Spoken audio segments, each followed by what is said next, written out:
pametni družbi pozdravljam magistra Andreja Tomšiča, predstavnika informacijskega pooblaščenca na moji skrajni levi strani. Seveda je nedostojno, da sem izpustil damo, ki je na moji desni strani, gospod Vlasto Nussdorfer iz Vrhovnega državnega tožilstva in predsednico Belega obroča. Prijazno me je seznanila, da se ji izredno mudi, ker ima v teku nek hud primer. Tako da upam, da bomo našli tudi nekega substituta, ki bo nadaljeval začeto delo te okrogle mize. Potem na skrajni desni strani imamo gospoda Primoža Brataniča, strokovnjaka za vprašanje informacijske varnosti iz Sloteka, sem pravilno povedal? Ok. Zraven mene sedi gospod Miran Kimovec iz Telekoma Slovenije, ki ste ga že spoznali danes. Danes sem imel enkratno možnost, da je povedal več, kot je bilo mogoče. Seveda pričakujem še vedno mojega kolega sodelavca Boruta Štoka iz Policijske uprave Maribor, da se nam pridruži. Je že na poti. Zgleda kot tekoči podatek, prometni podatek v prometu, Borut Štok. Tako, o čemer bo seveda danes kar nekaj govora. Zdaj, tale okrogla miza, kot ste videli, se imenuje okrogla razpravna miza. To pomeni, da bomo najprej naredili en krog z odprtim vprašanjem za moje udeležence, na to pa bomo posamezne teme, ki smo jih danes slišali, skušali z posameznim udeležencem okrogle mize razjasniti, odpreti kakšno debato in hkrati v tem drugem krogu, če tako rečem, drugi krog, ki ne bo čisto pravi krog, povabim vas k sodelovanju. Kolegica Lija bo zdaj tekla naokoli, oziroma ne, imamo eno drugo madam, ki bo skakala naokoli in bo vam dala v roke mikrofon, da boste lahko vprašali. Gre za to, da bomo obdelovali sproti določene teme in skušali najti kakšne ideje, rešitve na glavno temo te okrogle mize. Zdaj, okrogla miza, pa razpravna okrogla miza, bo imela vodilo javno-zasebno sodelovanje pri obravnavi inkriminiranih spletnih vsebin, torej nekje z roko v roki. Mislim, da smo v 2 dneh ugotovili, da je izrednega pomena, kako vsi akterji sodelujejo, so kooperativni, ne glede na to, da imamo mogoče različna mnenja ali poglede v raznih vprašanjih ali pa na posameznih delčkih teh vprašanj. Imejmo v zavesti, da govorimo o otrocih, ki so žrtve najbolj ogabnih, nečloveških ravnanj, ne samo po svetu naokrog ali v drugi državi, ampak tudi pri nas v Sloveniji, v Ljubljani, Trebnjem, Novem mestu, Mariboru, Novem mestu, Zagradcu, kaj ste, ki še vse, Šentjerneju in tako dalje.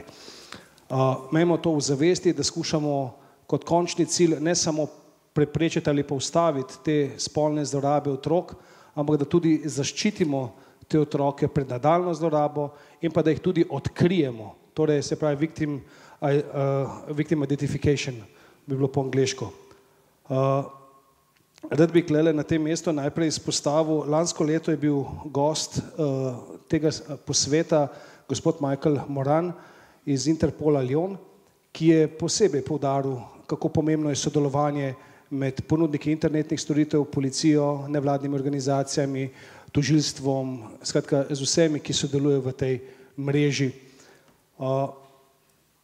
V tem času, ali pa mogoče še kakšno leto prej, je prišla ven Lanzarotska konvencija o zaščiti otrok pred spolnim izkoriščanjem, spolnimi zlorabami, ki v 2. odstavku 9. člena pravi nekako takole, to je neuradni prevod.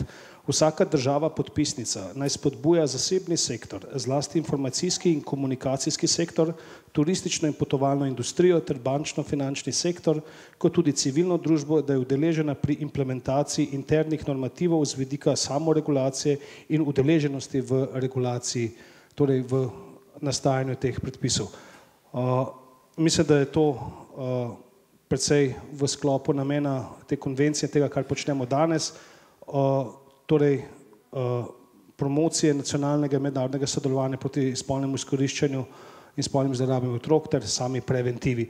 Jaz bi klele mogoče ponudil možnosti, da moji sogovorniki spregovorijo v tej zvezi, kako vidijo morebiti prihodno sodelovanje, kajti ugotavljamo, da bo teh zlorab čedalje več, saj preko interneta, če že ne klasičnih.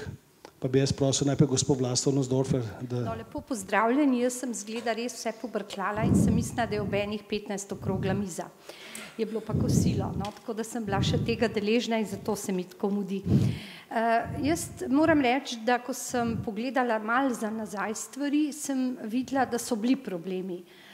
Vedno pa si želim, da če se neka zadeva, to je drugi posvet, dogodi, da pogledamo malo nazaj in ugotovimo, kako je sedaj in kaj bi lahko naredili za bodoče.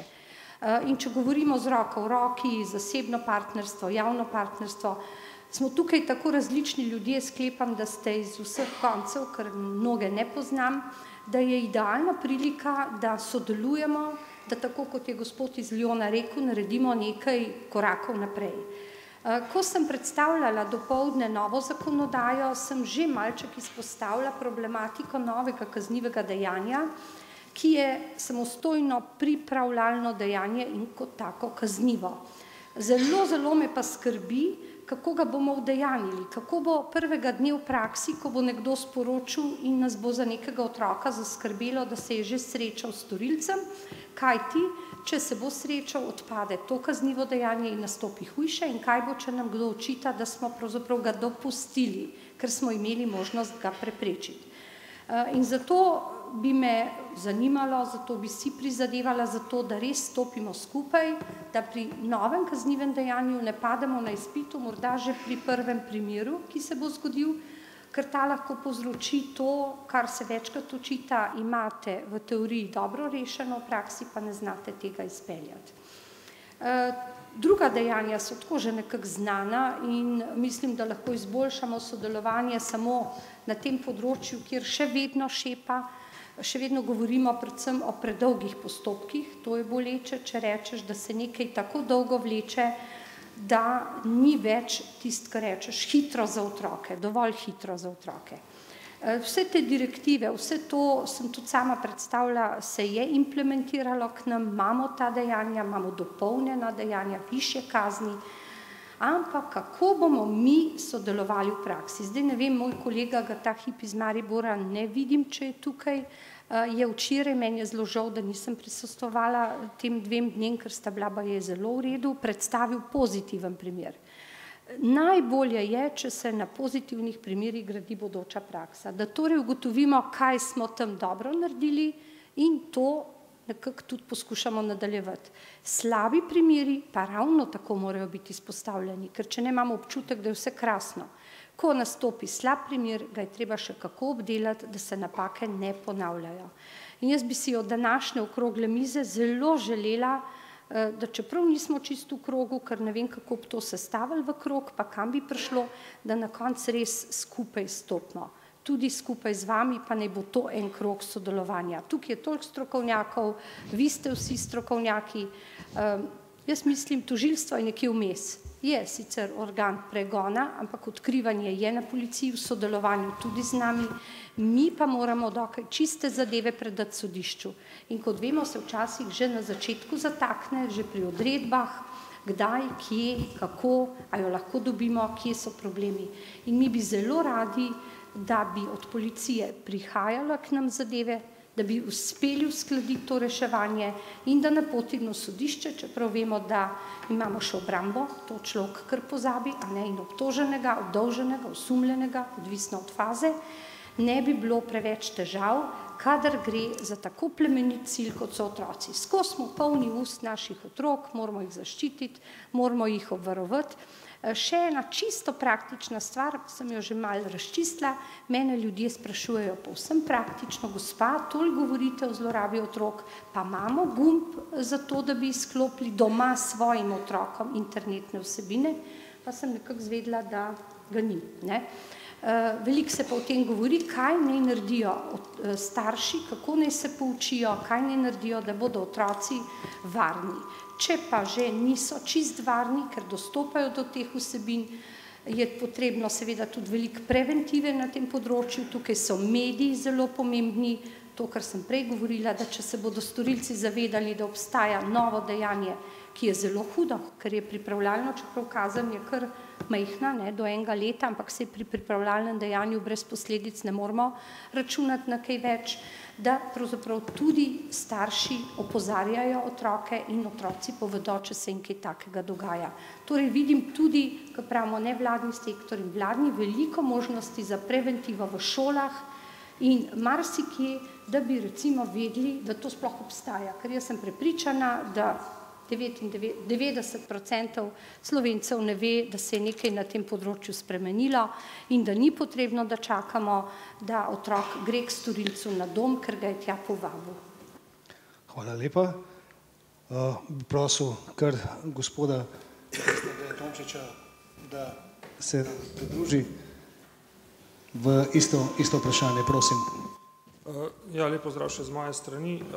Jaz bom kar takoj priznal na začetku, jaz nisem noben strokovnjak glede zaščite otrok, kar ne delam v takšni poziciji in se ne ukvarjam neposredno s temi vprašanji. In imam ponovadi težko nalogo zagovarjati neke stvari, ki so pravzaprav različne tam, oziroma neke druge pravice, ki domnevno so včasih dojete kot ovira na poti k seveda plemenitemu cilju zaščite otrok pred različnimi nevarnostmi, ki jim pretijo. In ta druga stran so pa pravice, ki jih uživamo vsi državljani, med njimi je ena od temeljnih tudi temeljna pravica do komunikacijske zasebnosti. Zdaj, to zasebnost je izjemno težko razložiti. Jaz bi lahko najbrž več ur porabil, da bi dosegel enak učinek kot nekdo, ki poskuša predstaviti, kako pomembna je zaščita otrok. To vsi zelo hitro in enostavno razumemo. Kolega me je na poti sem dal zelo dober primer, je rekel, ko dobiš otroke, pazi na 2 stvari. Na svojo denarnico in na svoje pravice, ker otroke ti zelo ceniš, jih razumeš in takrat v bistvu lahko tudi marsikaj se iz tega naslova zgodi. Zaščite zasebnosti pa v bistvu zelo težko razumemo, še definirati najbrž ne znamo najbolj. Zakaj se pa ti 2 stvari v bistvu tako na nek način trčita? Že lani smo diskutirali o problemih pridobivanja podatkov, predvsem o identiteti storilcev in treba se zavedati, da imamo na področju varovanja komunikacijske zasebnosti izjemno stroge ustavne določbe. Te govorijo, da je vanje, torej v komunikacijsko zasebnost, dopustno poseči samo z odredbo sodišča, samo za potrebe kazenskega postopka za določen čas in če tako določa zakon. Eden ključnih pogojev je torej odredba sodišča. In pri pripravi na to okroglo mizo sem dobil vprašanje od organizatorjev, kako ocenjujemo dosedanje sodelovanje z partnerji pri tem projektu. Naš prvi odgovor je bil precej dobro, ampak spričo tega, kar se dogaja zadnje dni, predvsem s spremembami zakonodaje, predvsem zakona o elektronskih komunikacijah, pa smo zelo, zelo zaskrbljeni. Namreč ena določba se pojavlja v tem zakonu, ki poskuša drastično znižati standard varstva komunikacijske zasebnosti in predvideva in poudarjam to, kar ni skladno z omenjeno določbo ustave, da bi namesto z odredbo lahko že s pisno zahtevo državni organi dobili podatke o identiteti komunicirajočega. Prvič in zadnjič bom tukaj omenil IP številke, sploh ni debata o njih, ampak o identiteti in prometnih podatkih v sferi komunikacijske zasebnosti. Treba se zavedati, in to je Ustavno sodišče jasno zapisalo v svoji odločbi iz leta 2008, da tako vsebina kot prometni podatki uživajo enako varstvo komunikacijske zasebnosti. Prometni podatki pa seveda nikakor niso samo kdaj je nekdo komuniciral, ampak predvsem kdo, kdaj, s kom. Torej, identiteta komunicirajočega je seveda bistvena. In če želimo trditi, da identiteta komunicirajočega ni prometni podatek, enostavno nimamo prav. Tudi ZEKom sam podaja definicijo podatkov o prometu in pove, da so podatki o prometu katerikoli podatki obdelani za namen prenosa komunikacij po elektronskem komunikacijskem omrežju ali zaradi njegovega zaračunavanja. Torej, kdo je komuniciral, je bistveni sestavni del komunikacije. In če se vrnem na izhodišče, seveda zaščita otrok je plemenit cilj, za katerega si moramo vsi prizadevati, ampak problem je v tem, da moramo reševati probleme tam, kjer dejansko so. Če problem nastaja pri tem, da se prepozno, prepočasi pridobiva odredbe, potem dajmo te stvari reševati. Ne pa na račun drugih pravic, kot je komunikacijska zasebnost vseh državljanov, nižati standarde, ki so ustavno zapisani v 37. členu ustave in bistven element je odredba sodišča. In ta zadnji predlog zakona o elektronskih komunikacijah, to sodelovanje, za katerega si vsi skupaj zdaj prizadevamo, meče na zelo, zelo trhla tla. Namreč ta predlog se je pojavil v zakonu tik pred zdajci. Po 2 letih mukotrpnega usklajevanja zakona o elektronskih komunikacijah je nekdo na vladi, javno sprašujem, kdo je to bil in s kakšnimi argumenti, dodal 7. odstavek 166. člena, ki dopušča ne samo policiji, ampak vsem državnim organom dostop do prometnih podatkov samo s pisno zahtevo. To je, mislim, da vsem najjasno razvidno, da ni v skladu s 37. členom ustave. Torej, ne samo način, na kakšnega bo poskušano to sodelovanje popolnoma izničiti, ampak izjemno sporna vsebina. In mislim, če govorimo o sodelovanju, dajmo probleme reševati tam, kjer so. Kot rečeno, če je problem pridobivanja odredb, dajmo delati na temu, ne pa rušiti drugih pravic za, kot rečeno, plemenite cilje. Hvala za enkrat. Lahko jaz samo dodam, da absolutno brez kakšne zlorabe. Zloraba pravnikov mora biti tuja. Torej, vse, kako lahko to dosežemo, ne da bi karkoli zlorabili in da bi vtihotapili pravzaprav kaj takega, kar bi omogočalo kdaj komu tudi zlorabe. Ker tega mi se dobro zavedamo, rečemo, pravice morajo biti in vse je dobro, dokler se nas ne dotakne. Ko bi se nam to zgodilo, rečemo, to pa ne. Torej, naredimo tako kot pravniki, večina tudi je tukaj pravnikov ali pa tudi se ukvarja s stvarmi, ki so blizu pravu, je potrebno poskrbeti za to, da je uravnoteženo in da so človekove pravice na vseh nivojih, spoštovane, ne samo od nekoga. To pa absolutno. Ja, hvala lepa. Bi seveda tukaj povabil k razpravi gospoda Primoža Brataniča. A sem pravilno povedal vaš priimek? Bratanič. Tako. Izvolite, na isto temo, se pravi o sodelovanju z roko v roki. Ja, jaz bi se tudi najprej zahvalil za vabilo.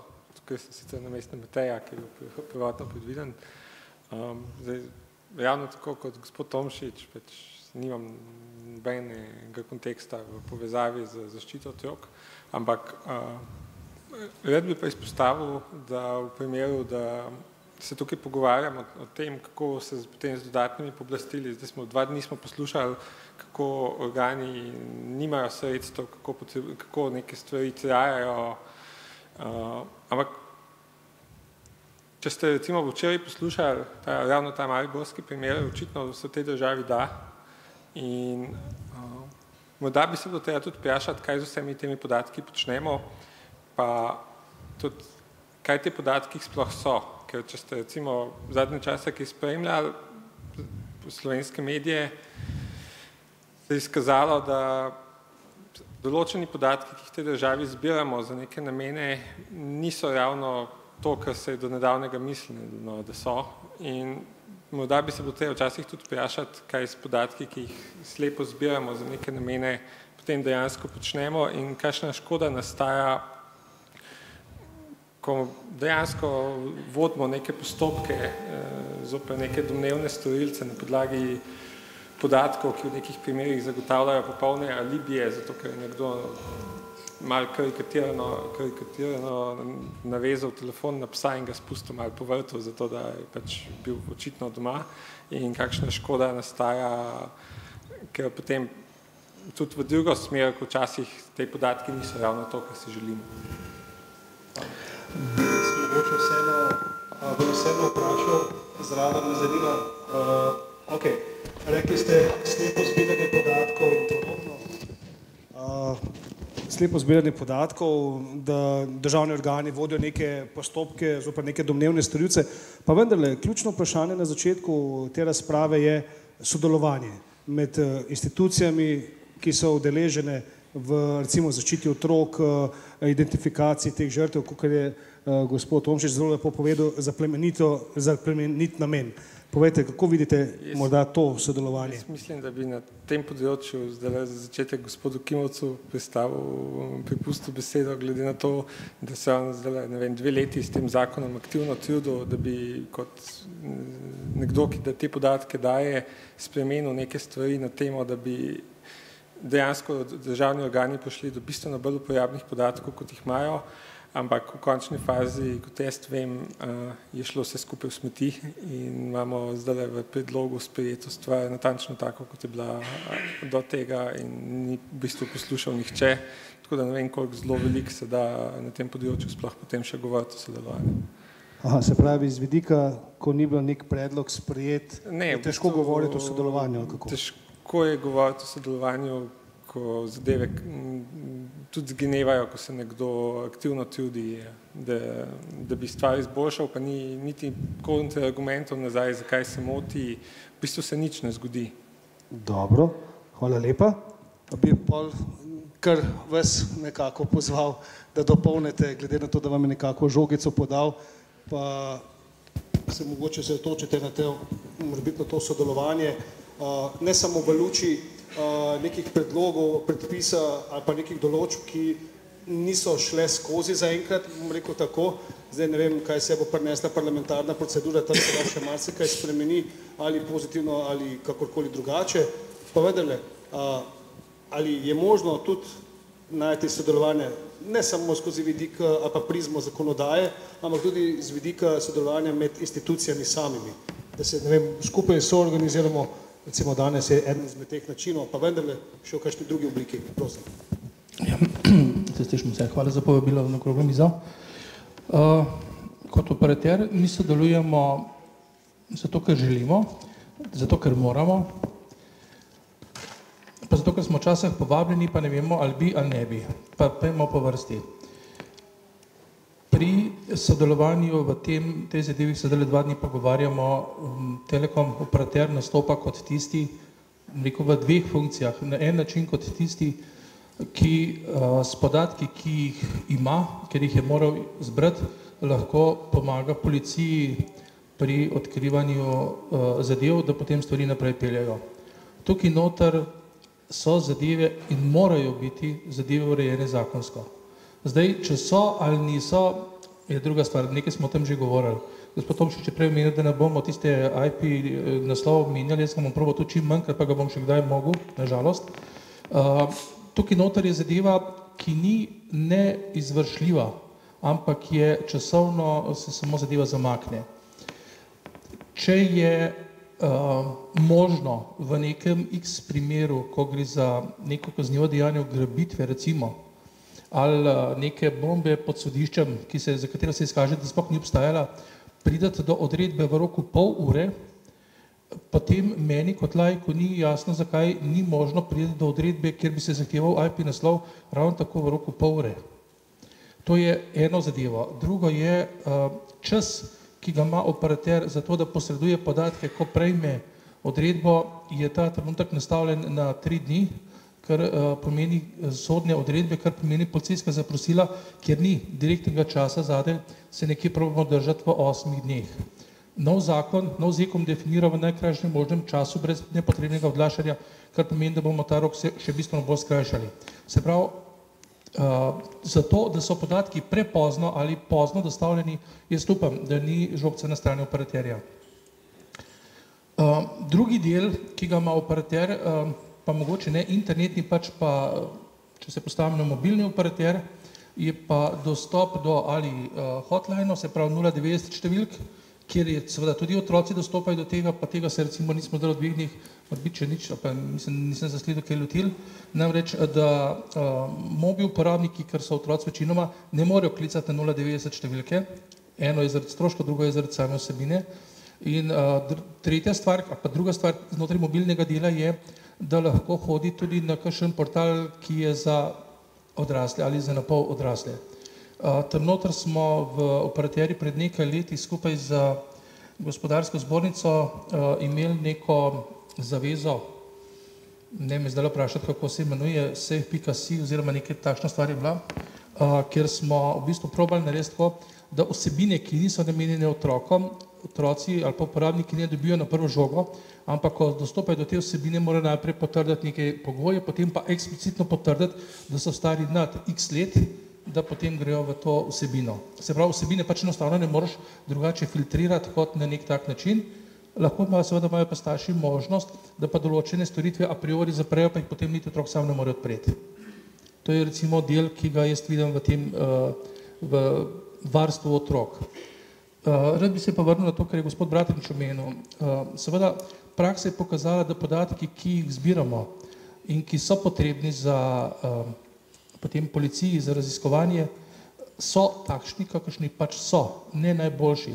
Ravno zaradi tega je že zadnjih 12-13 let, kar se verzije ZEKom spreminjajo, praktično v vsaki verziji dajemo predloge, kaj bi bilo dobro za dodati, kaj je tisto, kar je čist mimo, brez veze, da se sploh kaj dogaja, ker nima nobene vrednosti.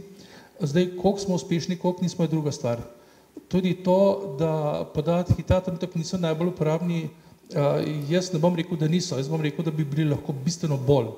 Za malo dodatnega truda, ki bi ga mogel zakonodajalec vložiti, pa noter napisati še 2 dodatni besedi ali pa 3 besede, ne člen. Pa jih niso, ampak pač to je stvar zakonodajalca, ki je suveren v teh odločitvah. Ali bo ta stvar prišla še zdaj v parlamentarni proceduri kaj naprej, pa da bodo upoštevali predloge, ki jih bomo seveda zopet operaterji dali, pa kakšno združenje, pa kakšno mogoče laično združenje ali pa kakšen posameznik, težko rečem.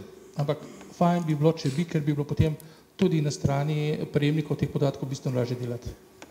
Ja, gospod Kimovic, mi imamo enkratno srečo, da naj zdaj kamera snema.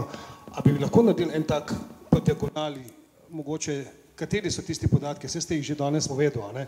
Ampak vseeno mislim, glede na to, da se bo tudi iz tega posnetka delal nek povzetek, pa je prav, da mogoče imamo to tudi zabeleženo, če tako rečemo.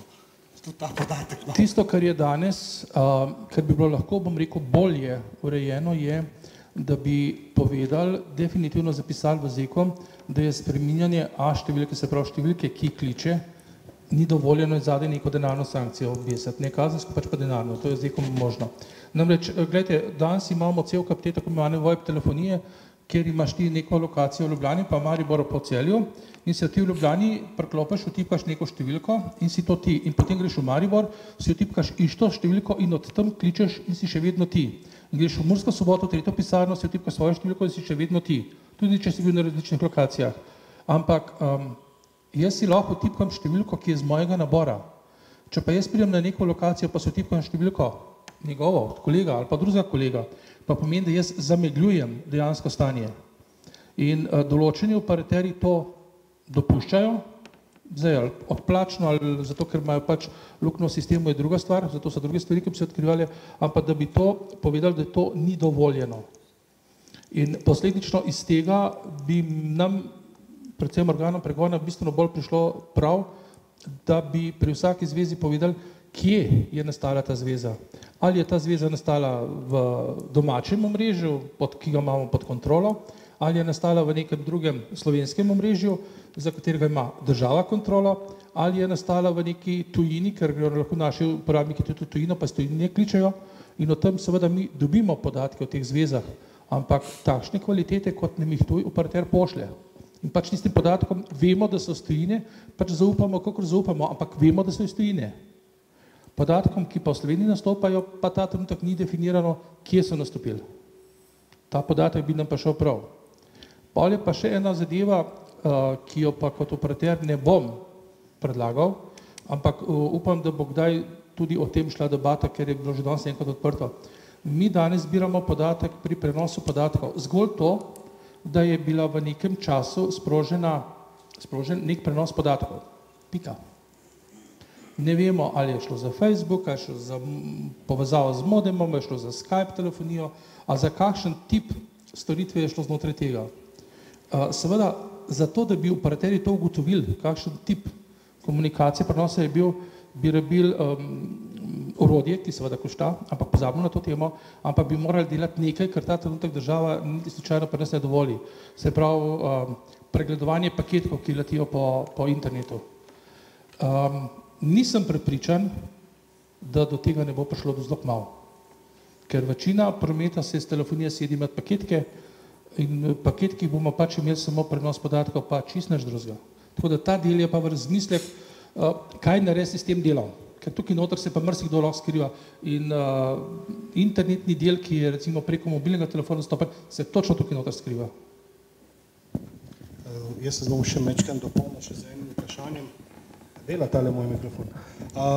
V glavnem, prej ste zelo nazorno nam dal en primer, ki je bil tam, rečemo, v začetku 90-ih, blizu vašega doma, kjer je pač policija glede na tisto zakonodajo po baznih postajah zajela čuda nekih podatkov in potem zanalizirala in tudi vi se vmes najdu, a ne? Se tako ste razložil. Pa hotel sem seveda napeljati na možnosti, ki jih ponuja tako tehnika, ali pa ki jih imate možnosti operaterji, moče konkretno locirati v zvezi s kakšnimi pogrešanimi osebami oziroma pogrešanci, ne, da ni neko veliko območje, ki sami ste razložili, če je to urbano okolje, je to lahko 200-500 metrov, če je to ruralno okolje, lahko tudi 30 kilometrov, ne, recimo. Kakšne so možnosti tukaj mogoče še? Eno je to, kar moramo imeti, eno je to, kar imamo, eno je to, kar bi lahko imeli. Tisto, kar imamo, je podatek o bazni postaji. V mestu je to zadeva lahko, ne vem, bom rekel, par 100 metrov. Konkretno, gledajte, če se spomnite, zdaj par mesecev nazaj, nekterih mulcev tam iz Koroške, iz Štajerske, ki so zbežali na morje. Cela Slovenija jih iskala, jaz sem naredil po mojih 15 zahtevkov policije po lociranju kot pogrešane osebe in eden izmed mojih odgovorov je bil 300 krat 300 metrov, velika lokacija. 300 krat 300 metrov. Toliko natančen sem bil, ker je bila na bazna postaja UMTS, ki pač pokriva toliko majhno področje. Seveda vsa policija je letela tja, mulcev niso najdeli. Ampak ko so prišli policisti tja, so povedali mi naknadno, da čez to področje se pelje cesta. Kar pomeni, da so se mulci ravno takrat peljali, ko so bili na tej bazni postaji in so vzpostavili zvezo. 300 krat 300 metrov, veste kaj je to? To je nič. Po drugi strani, ko imam nekoga v hribih, zanč je bil gor nad Tržičem, nekje se je en zgubil, vlekla mi ga bazna postaja iz Bleda, ker je hrib gor. Mislim, ga ne najdeš, pa da se ubiješ s temi podatki. Tehnično gledano, prej sem omenil, človek ima GPS danes v telefonu, ne vem, nekomu bi dal lahko svojcev pooblastilo, da ga lahko preko policije locira, ne vem, išče karkoli. Seveda pa obstaja tudi nek izraz, ki mu v operaterji rečemo trigonometrija. To pa pomeni, da bi sistemsko mrežno iz več baznih postaj, ki določen telefon pokriva, lahko to področje bistveno zožali. Prvo vprašanje je, ali to smemo imeti zakonsko. Drugo, kaj bi bilo, če bi to imel samo en operater, ostali pa ne. Tretje, kako potem narediti, da če bi imel ta podatek, da bi ga imel samo v realnem času, ne bi jutri prišlo v bafel, zdaj ga pa hrani, ker pa pomeni, da se imen baze za faktor nekaj povečajo. Ker pri trigonometriji pomeni, da se ti spreminjaš in bi bilo bistveno več lokacij, kot jih je danes. Ker jaz danes hranim bazno postajo v začetku komunikacije in če je zveza dolga 1 uro, kam ti lahko iz Ljubljane priješ v 1 uri? Ti greš lahko, ne vem, Postojno, Evropaš banko, preletiš nazaj v Ljubljani, čez 1 uri si v Ljubljani. Ko bo policija meni pa šla, bi si rekel, ta človek je bil v Ljubljani. Se pravi, če bi imel pa neko trigonometrijo, pa te podatke sprot, je pa lahko teh podatkov bilo 50 ali pa 100 ali pa ne vem koliko v eni zvezi. Se pravi, neke možnosti obstajajo, tehnične gledane, zdaj pa te tehnične možnosti bojo mogli pa pravniki se odločiti, ali jih ima smisel ali ne, in če jih ima smisel takrat v zakonodajo, pa seveda jaz upam, da je takrat za vse operaterje enako veljalo, ker pri teh, predvsem lociranju, kakršnikoli lociranjih, je izredno, zdaj pa rekel, komercialno za operaterja smrt, če ponuja boljšo lokacijo kot nekdo drug. Zato, ker v Sloveniji smo pač enostavno tako, ne vem, ali prestrašeni, da živ Bog ne verjame nikomor, da dela po črti zakona, ampak vsak prav, glej, toliko majhni smo, vsi se poznamo, policaj pozna tebe, ti poznaš njega, pa mu boš pod roko nekaj dal. Sistem nastaviti, da imaš nek podatek, ki je diht, ki ne moreš do njega pridati, ne da bi se to nekje zabeležilo in da bi bil dostop do teh podatkov polno kontroliran. Pravniki ne to zrihtajo, tehniki bojo to stvar naštimali, pa bomo lahko bistveno več življenj dejansko pogrešancev ali pa tistih, ki kličejo na 112 rešili. Dobro, najlepša hvala. Seveda, zadnje se najslajše smeje, ponavadi, dajmo prvi krog skleniti. Borut Štok, prihajate iz policije, povejte mi, kako vidite to sodelovanje z bodisi ponudniki internetnih storitev, drugimi organi v tej mreži, kje so lahko morda prepreke in kje lahko vsi skupaj najdemo eno pot. Namreč naš predavatelj Mike Seff je danes povedal, da moramo biti friendly ISPs in cooperative police. Tako nekako se je izrazil. Pa me zanima, je to možno, smo na pravi poti, ne glede na to, da se krešejo močne impulzivna mnenja. Prosim. No, hvala. Mogoče bi prvo začel, zelo dobro mi je bil prispevek danes gospoda Kimovec, ki sem malo z druge strani, oziroma sem se probal v plat gospoda Kimovca postaviti, ko nastopi proti policiji za nudenje podatkov. Mi je dosti kaj jasno, ampak vseeno dotaknil bi se prvo svoje prezentacije, mogoče nisem včeraj povedal, ker je spremljal, to se gre o grooming zadevi, ko je en storilec pač nagovarjal druge otroke, deklice stare okrog 14 let, 13-14 let, da se najprej z web kamero vključeno samo zadovoljajo in tudi se so. Mogoče sem vam tam pozabil povedati, da smo tam pri teh forenzičnih preiskavah tudi več IP-ov našli, starih več kot 2 leti takrat, ki pa se nismo mogli z njimi nič pomagati. Jaz bi jih tudi lahko gospodu Kimovcu poslal, oziroma Telekom, se niti ni pomembno, zdaj, če je bil ICP Telekom, ampak on teh podatkov ne je mogel vedeti. Kaj sem hotel s tem povedati? Storilc, žrtev otrok zaradi teh zakonskih, zdaj pa je na 8 mesecev, ne moramo najti. Računalniška forenzika od tiste, ko zasežeš računalnik, preiščeš računalnik, res nujno, vse idealno, 2 meseca, 3 mesece, ponavadi pa je 6 mesecev. To se pravi, da ponavadi, ko pridemo do relevantnih dokazov, da bi lahko storilce ali pa žrtve še iskali, nam se pa ta 8-mesečni rok izteče. To je samo za razmislek. Drugo bi se glede gospe Nussdorfer 173a člena samo dopolnil. Ta člen je zelo dobro, grooming napisan, ampak ta člen je dejansko, jaz rečem, to je tako kot pri ogroženi varnosti. Lahko pride, kakih ukrepov pa ne moreš, ni pridržanja, ker je to neznatna družbena nevarnost. To se pravi, da dejansko lahko rečeš, ko bomo pa enkrat eno žrtvo pravo imeli, ko pa ni bilo samo pripravljalno, pa prišlo do stika, do spolne zlorabe, takrat bomo pa lahko govorili. Lahko mi enega, hipotetično, jaz govorim, storilca dobimo 3-krat, da se z otrokom 12-letnim dogovarjal na srečanju, ga dobimo na srečanju, kaj lahko naredimo? Popišemo, zaslišimo, spustimo, ker ni pridržanja. Sankcija preniska, to je čisto na kratko. Zdaj bi pa se glede, mislil sem spustiti IP številke mimo, vse sem se prej malo dotaknil, ampak gospod Kimovec je že jasno povedal konkretno, da operaterji že zdaj ne hranijo vsebine podatkov. Tudi lahko, mogoče bo gospod Kimovec mi potrdil ali pa ne, uporabnik internetnega priključka sploh nima vpliva, kdaj se bomo internetna številka spremenila. To se pravi, v kako zasebno smo temu uporabniku vstopili. Samo da vemo, mislim, kakva razlika med dinamični pa statični IP-om ni. Je pa po drugi strani odredba, tu mislim, da je par tožilcev, mogoče bo mi pa kak sodnik še tudi pomagali, za pridobiti odredbo, za klasični IP, policija mora zbrati dokaze, mora biti utemeljen razlog za sum, predlaga tožilcu, tožilec mora pisno dati pobudo tožilcu, tožilec mora to pobudo preštudirati, če je dovolj dokazal, podati predlog preiskovalnemu sodniku in preiskovalni sodnik da odredbo. To teoretično ni možno v pol ure. Možno za ustno odredbo, da bi pa mi za en taki niti teoretično. Zdaj, praksa je ponavadi, da sigurno en dan se zavleče ta zadeva. To je samo glede tega. Je pa drugo še mogoče, gospoda že, gospod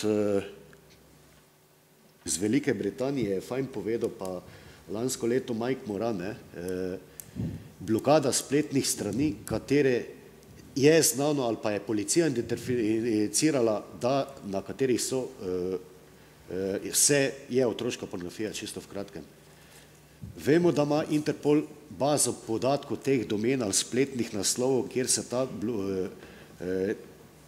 te stvari dogajajo ne vem, kako je zdaj tehnično to zmožno, ampak jaz mislim, da internetni ponudnik, da mu ne more noben nič, pa ne bo rekel nezakonito, ker je enemu osebi preprečil dostop do pornografske spletne strani. To je za razmislek, mislim pa, da se zdaj bili. Aha, ampak vendar, jaz bi tukaj vseeno upozoril na en naroden izraz, neznatna družbena nevarnost pri kaznivem dejanju groominga. Vendar govorimo o vselej družbeni in otrokovi nevarnosti pri takem dejanju. Nisem mislil v tem smislu, zakon ga tako tretira. Se vem, kaj ste mislili, pač nizka zagrožena kazen je do 1 leta, mislim, da je denarna do 1 leta. Ja, tukaj smo kar tem tudi govorili, kar izvolite. 150. člen, torej je uvedel nadzor, je takoj dodal tudi nov člen 173/A. To se pravi, je potrebno, je možno, ne, ob utemeljenih razlogih za sum tudi dobiti odredbe za marsikaj, ne, vse našteto. Tako da ne glede na kazen, to najbrž je res težko, mogoče bi dvigali lahko na 3 leta, no, glede na otroke, ampak pustimo, tako je, ker vidimo, da je najnižja kazen pri spolnem napadu 5 let, ne, kot smo zjutraj videli, je 1 leto malo, ne, če tako rečeš. Jaz imam pa za gospoda Kimovca, preden grem, ne vem, mogoče tudi, če koga to zanima, bi vas čistko vprašala, prej ste rekli prenos podatkov in z tega nič. A ste mislili račun, ker v računu recimo dobimo mi številke, a ne vse klicoče kam kako, tu je omrežje domače, potem pa velikrat prenos podatkov. A iz tega vi nič ne morete? Ne smemo. Aha. Ampak recimo, če bi imeli, kaj bi pa rabili, da bi lahko? Spremembo te določbe, kjer piše, kakšne podatke se hrani pri prenosu podatkov, ker če je pri telefoniji lahko napisano A pa B številka pa datum pa čas, potem bi bilo lahko tudi pri internetu napisano, ne vem, uporaba Facebooka, Skypa, neke aplikacije. Zdaj, kaj se znotraj tega še celo lahko da dobi, je druga stvar, ne, ampak pravico, da to... Kdo bi pa to hranil? A bi to samo vi imeli? Ali recimo, ker v računu je napisan prenos podatkov, to sploh ne veš pol, kaj je bilo prenašano, ne? Zdaj takoj najbrž imate vi. Če lahko še jaz Zato, ker je ta trenutek zahteva takšna, da pri prenosu podatkov se hrani samo ta del, pa nič drugega. Ker če bi hotel videti, kaj je znotraj Deep Packet Inspection, neka zadeva se imenuje, se pravi, ko greš gledati dejansko vsak paketek za sebe in potem ugotoviš, kakšna aplikacija, kakšna stvar zadaj laufa, tega po naši zakonodaji ta trenutek ni pravico ne sme uporabljati. Ja, ker je nevarno zbiranje, ne, najbrž, da bi se za vse državljane zbiralo. Ne, zato, ker bi potem operater videl vsebino, kaj je uporabnik dela, in bi lahko zlorabil, vsebina pa ni dovoljena. Točno tako, če se lahko... Tukaj, ja, sem glih hotel se vam dati besedo, izvolite. Navežem, direktiva, ki je upeljala to, se počujem nesrečno, obvezno hrambo podatkov, izrecno prepoveduje hrambo podatkov, ki izhajajo iz vsebine komunikacije in ne nazadnje našo ustavo bi morali spremeniti, če bi hoteli kaj tazga. Spet smo pri istem 37. členu ustave, ne, za poseg v komunikacijsko zasebnost so zelo strogi pogoji. Zdaj, ustava verjamem, da je en tak akt, ki ga ne smemo, ne moremo in upam, ne bomo ignorirali, ne. In taki ukrepi, kot je omenjeni DPI, mislim, da nimajo kaj iskati v demokratičnih državah, ki neki davne temeljne človekove pravice, med katerimi ima zelo pomembno mesto zasebnost komunikacij. Če lahko še na prejšnje sogovornike se na hitro navežem, gospod Štok je rekel, ne, seveda popolnoma razumljivo strani policije, da bi ujeli marsikaterega storilca še, ne, če bi lahko imeli več podatkov. In seveda našli tudi žrtev, ne, ampak seveda po drugi strani pa, če bi vse vedno, ves čas in povsod nadzorovali, bi ujeli vse najbrž, ne, ampak najbrž si ne moramo privoščiti v eni demokratični družbi, da nadzorujemo vse, kadarkoli, kjerkoli se nahajajo, komunicirajo in tako naprej. Če karikiram, ne, verjetno bi ujeli vsakega grafitarja na vsakem zidu katerekoli hiše, če bi vse hiše izpostavili video nadzoru, ne, ampak v tej družbi imamo neke več pravic, ki niso absolutne in ne moramo ene pravice popolnoma povoziti z drugimi, ne. In gospod je rekel, ja, ko pade ta zastavica 8 mesecev, pa nimamo več podatkov, ne, ampak najprej, kako smo sploh prišli do teh 8 mesecev? A imate kakšne študije, analize, ki upravičujejo, da je ravno 8 mesecev ta pravi rok hrambe, ne? Podatki iz poročila Evropske komisije pravijo, da 90% zahtevkov se nanaša na prvih 6 mesecev hrambe. Samo še 10% zahtevkov se nanaša na tisti preostali del, ne. In kot rečeno, seveda ujeli bomo vse, ampak to pomeni, da bomo popolnoma nadzorovani v tej družbi, ne. Zdaj, če želimo živeti v taki družbi, potem prav, ampak jaz v taki družbi ne bi rad živel. Jaz bi tukaj mogoče izpostavil to, kar je naš angleški gost danes omenil, in pa tudi kolegi iz Hrvaške so pokazali na primeru mesta Zagreb, koliko bo teh zadetkov pri šeranju tako imenovane otroške pornografije, sem pravilno zastopil. In tudi angleški gost je ugotavljal, da je popolnoma nemogoče, da bi, se pravi, law enforcement agencies lahko kakorkoli zajele vsa kazniva dejanja in jih seveda procesuirala oziroma odkrivala, na to tožilstvo preganjalo in tako naprej.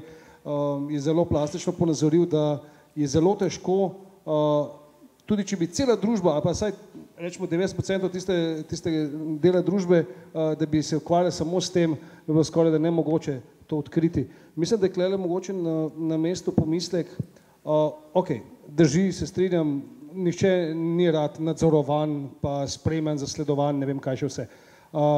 Če pa že naj bo to na utemeljenem interesu po ustavi in tako naprej, po evropskih konvencijah in tako dalje. Pa vendarle, sprašujem se pa klele, v ozadju govorimo o zelo hudih kaznivih dejanjih. Zdaj prosim, ne me loviti na tisti tatvine mobitelov, o katerih bo danes govora. Jaz dejansko govorim o teh res hudih kaznivih dejanjih.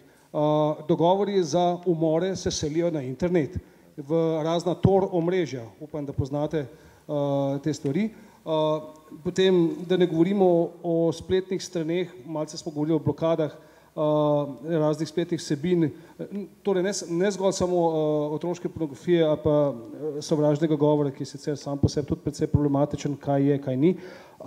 Imamo pa navodila za izdelavo orožja in to, precej hudega orožja, bombe, ne vem, take in drugačne, dvomljive oglase, kjer se že tisti, ki ima vsaj količkaj znanja iz tega, ve, da gre za trgovino z ljudmi, suženjstva in tako dalje. Organiziran kriminal glede ugrabitve otrok in tako naprej, za spolne namene in tako dalje. Je morda možno najti, kljub vsemu, da govorimo o nekem varstvu zasebnosti in zaščiti človekovih pravic, tudi kakšne možnosti, da tudi na nekem nivoju, ko govorimo o hujših kaznivih dejanjih ali pa inkriminacijah nekih dejanj, najti neke možnosti. Zdaj seveda govorimo najprej o komunikacijski zasebnosti, kot ste že omenil, pa vendarle.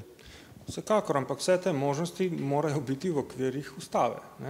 Dokler je ne bomo črtali, se jo moramo držati. In kot rečeno, če so težave v hitrosti pridobivanja odredb, potem rešujemo te probleme. Ne smemo pa na račun zatečenega stanja posegati v druge pravice in tam reševati te težave. To enostavno ni pravi način. Mimogrede, glede pospešitve teh sodnih odredb mi je poznano, da so neke aktivnosti že v teku na relaciji policije, pa mislim, da operaterjev. Zdaj ne vem, kako je pri tej informatizaciji pri sodiščih, žal imamo zelo malo predstavnikov iz sodišč, tako da žal tukaj kaj dosti ne moremo pokomentirati, mogoče še s kom drugim.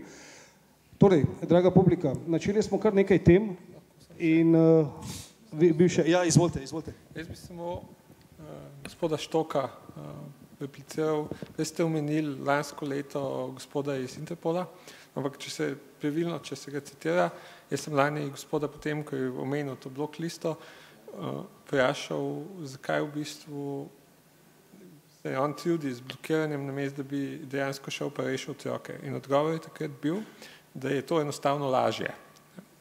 Zdaj, mene zanima potem vas, kot recimo predstavnika slovenske policije, če glede na to, da imate tudi želje, da boste blokirali, če ne bi enostavno, glede na to, da dejansko imate dokaz kaznivega dejanja, če enostavno ne bi šli in zadeve raziskali do konca, namesto da se to do zunaj blokira, oziroma kakšni so motivi zadaj za tem? No, mislim, da to je, gospod Moran je jasno rekel, da je lažje, sigurno, jaz se tudi z njim strinjam, tudi gospod z Velike Britanije je rekel, zakaj je to. To je tako, da imamo avtoceste, ne imamo omejitve, ni omejitve glede alkohola, se bomo polovili, tudi vse tiste prometne nesreče, manj jih imamo zdaj, ker so zakoni, pač določajo. Takrat bi jih imeli, pa bi tudi obdelali. Po moje po eni strani vprašanje, če je sploh v Sloveniji toliko resursov, da bi to sprocesuiralo, po drugi strani pa je lahek način, da se preprečijo kazniva dejanja. To je preventivno delovanje, ne? Ja, In CD-je bi za državo bilo. Ne, ampak vi prečete tukaj samo kaznivo dejanje distribucije pornografije, ne pa dejansko zlorabe otroka, ker bi bila verjetno... Jaz bi kar vas klele mogoče malo ustavil. Posredovanje, distribucija gradiva za spolnimi zlorabami otrok štejemo kot spolno zlorabo otroka. Mislim, da je to jasno sporočilo v tej družbi, da z vsakim klikom pomeni, da se zavrti toliko in toliko denarja in se ga zavrti v tiste, bomo rekel, denarnice, kamor se ne bi smele. In jaz mislim, da kar se tiče policije in tožilstva, lahko si upam trditi, da smo pripoznali to dejstvo, tako da mogoče v informacijo. Gospoda Brasla, moram vprašati. Gospoda Kimovca, ne vem, a sem prav razumela, ste rekli različno delo operaterjev. A je možno od različnih operaterjev različne stvari dobiti ali imajo vsi enako zavezo in možnost? Morali bi imeti isto. Morali bi vsi delati isto. Torej ni razlik, kje je kdo? Ne, ni razlike. Razlika mogoče samo kakšni tisti malenkosti, ampak tista malenkost se imenuje, da v določeno odredbo nekdo realizira na en način, identično odredbo, ki je dobil drug operater, pa na drug način. Ampak to zaradi tega, ker je odredba tako nekvalitetno napisana, da dejansko ne razumeš, kaj je bilo zahtevano. Tukaj je razlika, recimo, v odgovoru. Sem dobro razumela. Jaz bi imela, to bo najbrž še pol debata, pa se boste sigurno kaj tudi pametnega, bomo vsi skupaj pogruntali in boste. Dobra praksa, torej, kaj narediti za to, da bo bolje. Jaz jo vidim tudi v preventivi. Tudi je tukaj nevladni sektor, ki lahko širi preventivo pri otrokih. Mene moti, da to preventivo rušijo tudi mediji, tudi spletne strani. Včasih se zgrozim, tako je bilo nekako rečeno, da najdeš skoraj recept za bombo. Pokažejo zelo podrobnem posnetku, jaz sicer ne bi znala to ponoviti, kako se vlomi, kako je vlomil, kaj je naredil in takrat rečem, ja, Marija, če en to zdaj preštudira, bo tudi pravzaprav to zmogel narediti. Torej, premalo je dobre prakse v smislu osveščanja otrok in kar preveč teh prikazov različnih kriminalnih vsebin, ki so komu uspele. Kako uspeš to, kako lahko to narediš. Skratka, napotkov dobiš toliko, da če je kdo željan na nekakšne kriminalne dejavnosti na pol poti, še malo magisterija naredi z tega področja in je to velik specialist. Če vlomite, recimo pokažejo, da se da v avto priti, sem bila čisto šokirana, kaj moraš prelepati nek čingum. Zdaj je že moderno, če na streho avta mislim, da udaraš, pa se obrne avto, ker tisto avto, ki je zelo modern, ima občutek, če je gor udarjen, da je na spodnji strani in se odprejo vrata. Torej, en kup stvari sem zvedla, pa nisem lih kriminalno naravnana, moram jih poslušati, ker me zanima zaradi službe, da koga prehitim od storilcev, da kaj razumem, recimo včeraj, s tem bom pa tudi nehala, je čist top moda to, da ti je spuščana guma in potem sledi rob Romunov ali pa še kakšnih drugih in te počakajo nekje. Torej, veliko je treba osveščati ljudi, otroke, kaj se dogaja, kaj je na spletnih straneh, starši. Ravno danes sem nekje, se mi ne vidi, veste, ko sem tako letela, da sem bila pri frizerju, ampak sem bila zjutraj. A veste, da sem takoj našla temo za današnji dan, ker sem zagledala, lahko pogledate, mislim, da je bila Lady ali kaj, 2-letni otrok Natalije Verboten je nor na računalnik. Sem se kar zgrozila, frizerka tudi šfenat me ni mogla, ker sem bila v šoku in se reka, pa to je lik danes zame. 2-leten otrok, to se zdaj pohvali v medijih, če že zna brskati po računalniku, ko pa vemo, kaj je računalnik za šolobvezne, za vse smo že slišali, ampak vidite, to medij sploh objaviti ne bi smel, ali pa bi moral spodaj pripisati, čeprav piše spodaj malo, da ga brani, mu brani, ga ne pusti prav velik na računalnik, ampak 2-letni že kar, tudi na sliki je, veste, z računalnikom. In zdaj ljudje, sej vi ne, zdaj se smejete, pa vsi se smejemo, ampak en človek, ki rad malo posnema medijske osebnosti, reče, Marija, on že vse zna, moj ima let pa pol ali pa 3 leta, nisem še kupila iPada, dajmo mu kupiti, pri 3 letih je pa že čas, pri 2 letih je bil na sliki.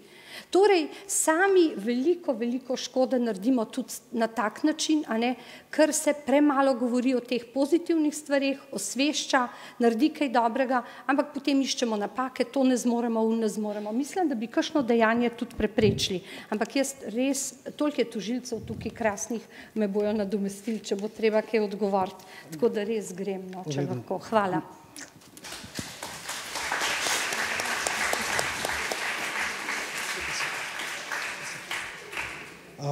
Najlepša hvala. Jaz bi tukaj mogoče samo to dopolnil, da na internetu otroci najdejo lahko tudi navodila, kako narediti samomor.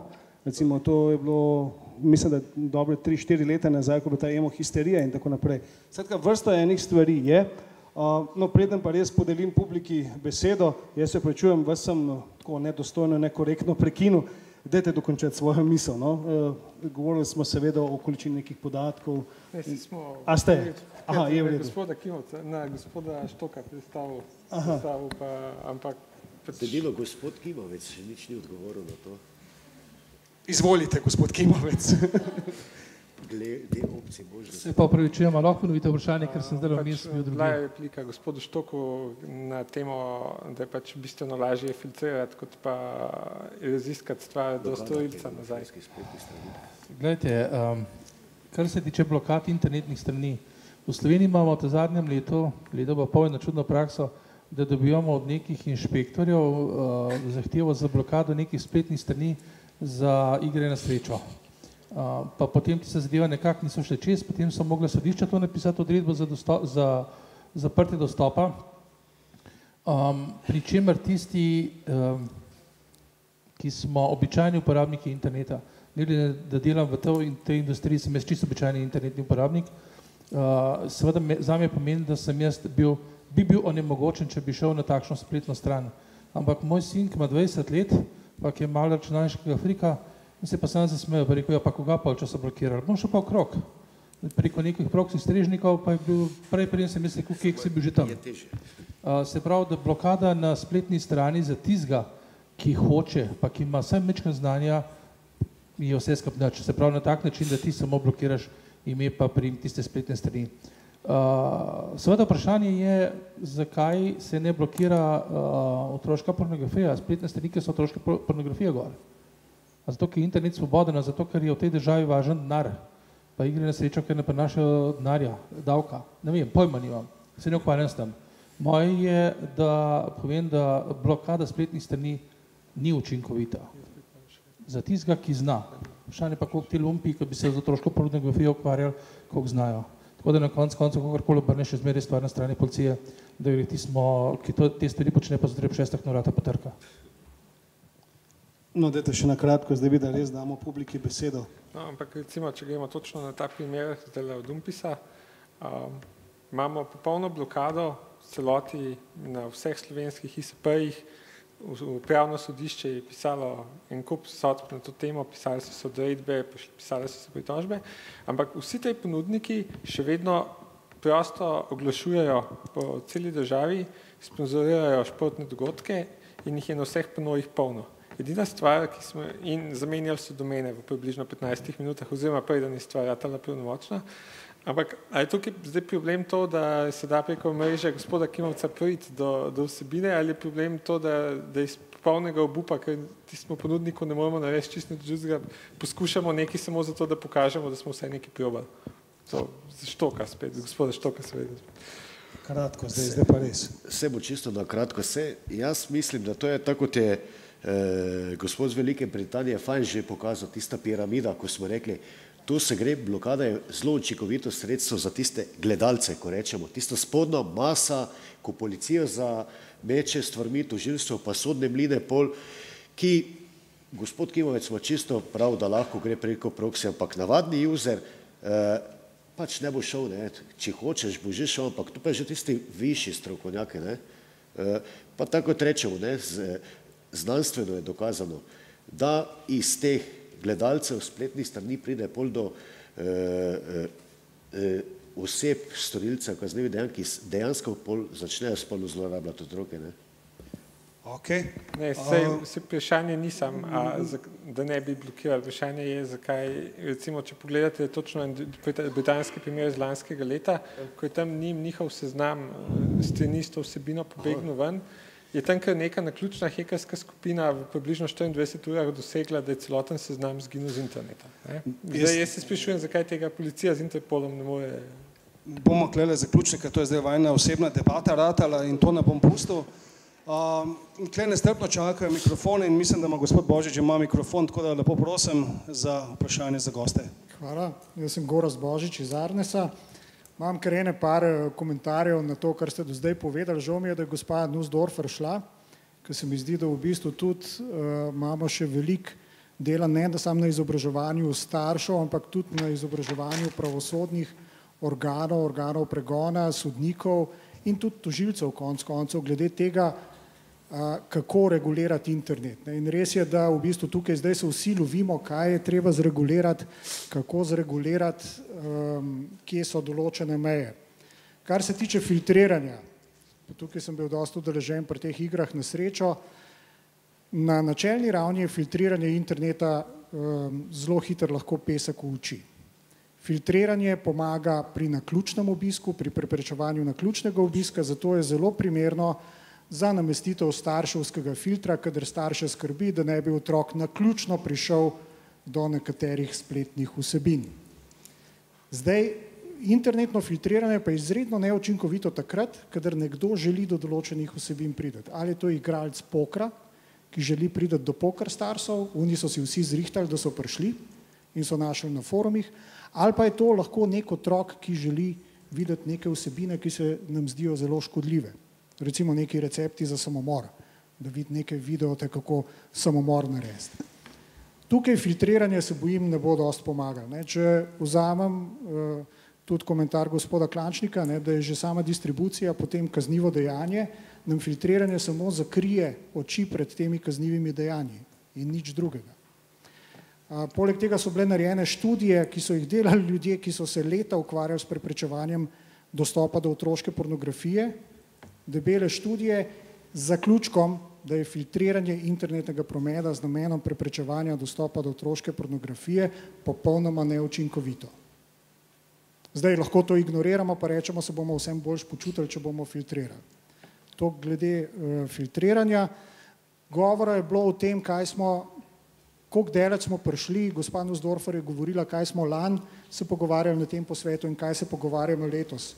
Jaz sem se pri tem takoj spomnil na to, da še vedno se pogovarjamo o prometnih podatkih in o tem, kaj je osebni podatek. Na drugi strani pa zakonodajalec, kot je gospod Kimovc povedal, pa potem Andrej Tomšič, z levo roko operira s temi pojmi in spreminja zakone in mi se bomo še nadaljnja leta potem sprašvali, kako je zdaj s temi dvemi različnimi potmi do prometnih podatkov, kako zdaj to urediti. In tukaj mislim, da ni problem, ki ga lahko rešimo v tej sobi, ampak je problem, kjer rabimo tudi tistega, ki predlaga zakone in tistega, ki sprejema zakone in v bistvu kako urediti, da bodo te procesi bolj gladko tekli. Potem pa še na tisti podatek moram pa seveda protestirati, kar je Andrej Tomšič povedal, da če je X sestavni del Y, da potem je X tudi Y. Če je IP sestavni del prometnih podatkov, to še ne pomeni, da je IP sam tudi prometni podatek. Tako kot guma, ki je sestavni del avtomobila, ni še avtomobil. Prometni podatki so podatki o izvoru komunikacije, o cilju komunikacije, načinu komunikacije in času komunikacije. To ne pomeni, da je IP naslov prometni podatek, to ne pomeni, da je čas komunikacije sam po sebi kot čas tudi prometni podatek.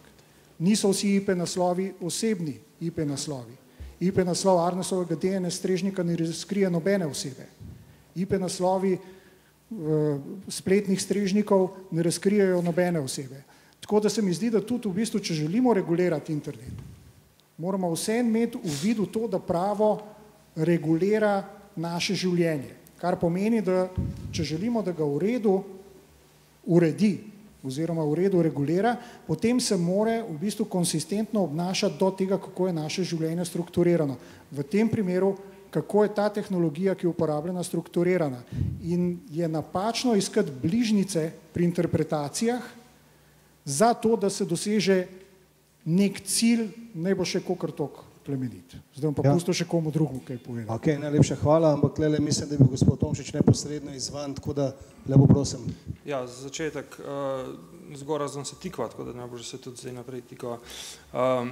Jaz tega podatka, ki ga namenoma ne bom imenoval z njegovim imenom, nisem izpostavljal iz bistvenega razloga. Zato, ker kot rečeno, imamo sodbo Ustavnega sodišča, ki je zelo jasna in pravi, da so prometni podatki sestavni del komunikacij.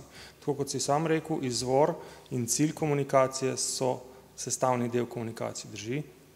In ti podatki, ki kažejo na to, jih je treba kot take tretirati. In jaz tukaj mislim, da te debate so brezplodne in na ravni EU je ta debata zaključena. Jaz nikoli nisem rekel, da je nek podatek vedno osebni podatek in tega nikoli ne bom rekel in me ne bo nihče mogel za to držati, kajti vsak podatek je lahko osebni podatek ali pa ni in je vedno odvisen od konteksta in je vedno odvisen od pravzaprav njegove definicije. Definicija osebnega podatka pa je, ali se ga da povezati z določeno ali določljivo osebo.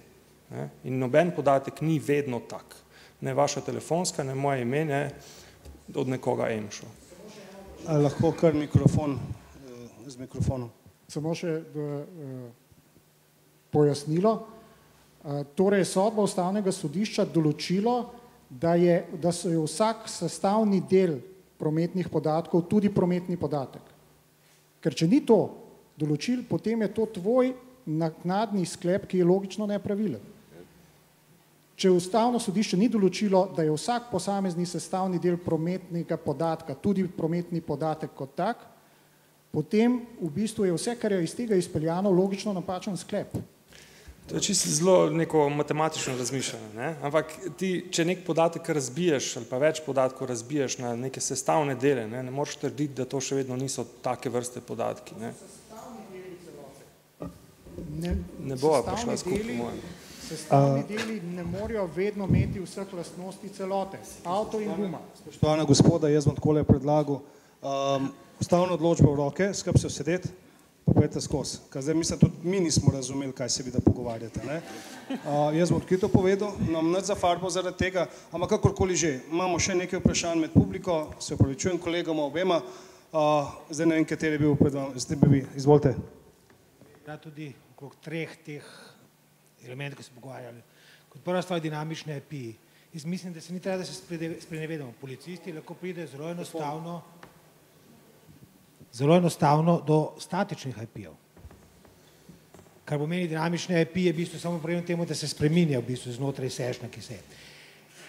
To ni težava, a je to avto, guma, kaj sem ga. Osnovni problem je, in to je gospod Kimo že razlagal že v prejšnjih takšnih sejah, problem je temu, da se dinamični IP nahajajo med prometnimi podatki in da mora imeti operater zakonsko podlago, da lahko dostopa do prometnih podatkov. To je problem. Ne na to, a je to osebni podatek, ali pa ne.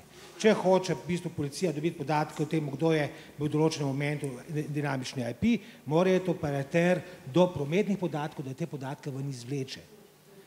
In to je problem. Naslednja stvar, ki bi rad povedal, ker se je mogoče samo še za blokiranje, da bi dali to debato o blokiranju iz našega dnevnega reda. Ne vem, če kdo od vas gleda Sulejman Veličastni, je zelo popularen v Sloveniji, nadaljevanka, ki je zaradi hudih razlogov bila blokirana v Sloveniji, Hrvaški, Bosni, Srbiji in tako naprej. Moja mama, ki je navdušena gledalka tega, pa zelo neizkušena uporabnica interneta, ko so jih blokirali, je sama, brez moje pomoči, v eni uri odkrila drugo spletno stran, ki lahko nadaljevanko gleda. Tako da nehajmo se, jaz sem to tudi v službi, ko sem bil security manager Banke Slovenije, sem vedel zaradi produktivnosti, ne zaradi drugih zadev, blokiranje vsebin, erotika, entertainment, kaj sem, kaj tako naprej, izredno neuspešno, čez pol leta smo prenehali, ne glede to, da smo stalno seževali URL-je in podobne stvari. Neuspešna zadeva popolnoma. Kar se pa tiče tretja stvar, kar bi pa jaz tudi nekaj še rekel, tukaj so se že začeli odpirati nekaj vprašanja, ki so pa zame zelo nevarna. In to je pa nadzor nad vsebinami. Nadzor nad vsebinami podpiramo dejansko Pandorino skrinjico. Ena stvar je, da bomo mi začeli gledati paketke, da pogledamo, kaj je znotraj tega paketka. Naslednji korak bomo šli vsebino. To, da je en paketek navezal na Facebook, jaz mislim, da tudi policiji ne bo prav Bog ve kaj pomagal. Zanimivo je potem tisto, kaj je ta človek na Facebooku delal. Zaradi tega jaz pravim, da vedno se nekako jaz poskušam, ko so debate v internetnem svetu, se poskušam potegniti paralelno na fizični svet. In ko mi poskušamo doseči, da bi, oziroma so poskusi, da bi dosegali neko, bom rekel, stalno spremljanje in evidentiranje vseh dostopov, vsega, kar so ljudje delali v tem virtualnem svetu, jaz potegnem paralelo tudi tako, da bi lahko konec koncev vsem v Sloveniji stalno prisluškovali. To je popolnoma isto, ali je fizično govorjenje, ali pa to komuniciranje po elektronskem svetu. In v primeru, da je pač nekaj nevarnega, pa če pa pogledate vsebine. Jaz ne vem, kako bi vsi živeli, tudi vi, mi, jaz, če bi celo življenje stalno prisluškovali. Dobro, hvala lepa. Gospod Kimovec, mogoče kakšna replika zraven? Vsebina je zelo zanimiva zadeva. Zakon ta trenutek govori nič o vsebini, pika, amen. O tem se ne pogovarjamo. Ampak, gledajte, telefonija umira, klasična telefonija umira. Klasične telefonije, recimo, ko bomo prišli v UMTS, bo tudi govor paketek, pika. Se pravi, prej ali slej bomo prišli do tega, da bo ne tretjina, ampak bo 90% podatkov, ki bojo operaterji zbirali, boš vedel samo to, da je nekdo, neka številka bila nekje, uporabnik neke številke nekje. In to bo vse, kar boš imel uporabnika z tega ven. Se pravi, na podlagi tega bo treba nekaj narediti.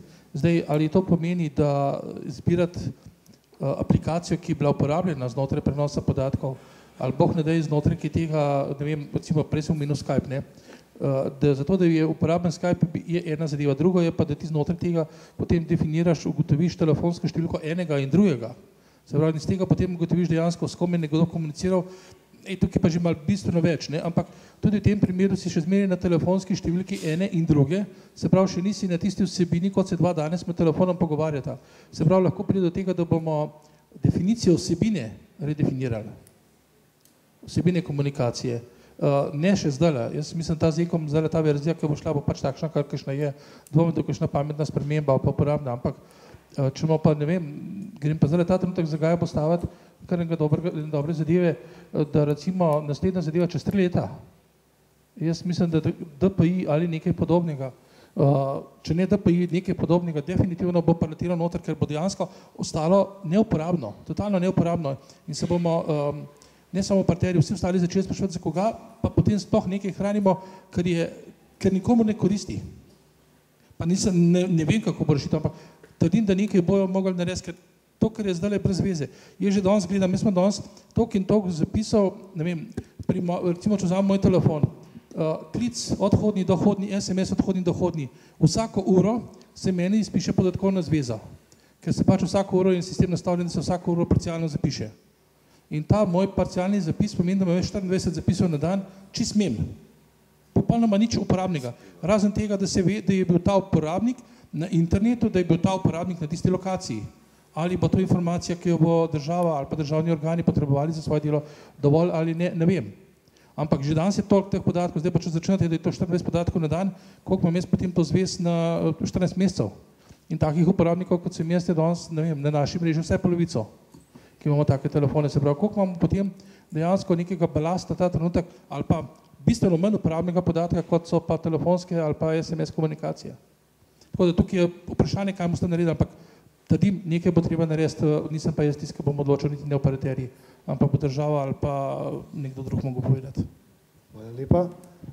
Gospod, v druge vrsti čakate že nekaj časa, da imate možnost besede. Izvolite. Deluje tole? Ja, kolega Rigor z Ljubljanske Kiberpipe. Jaz se upravičujem za mogoče pa mičkem... Ne dela mikrofon, ne? Ne dela. Ne dela. Čakajte, bomo probali.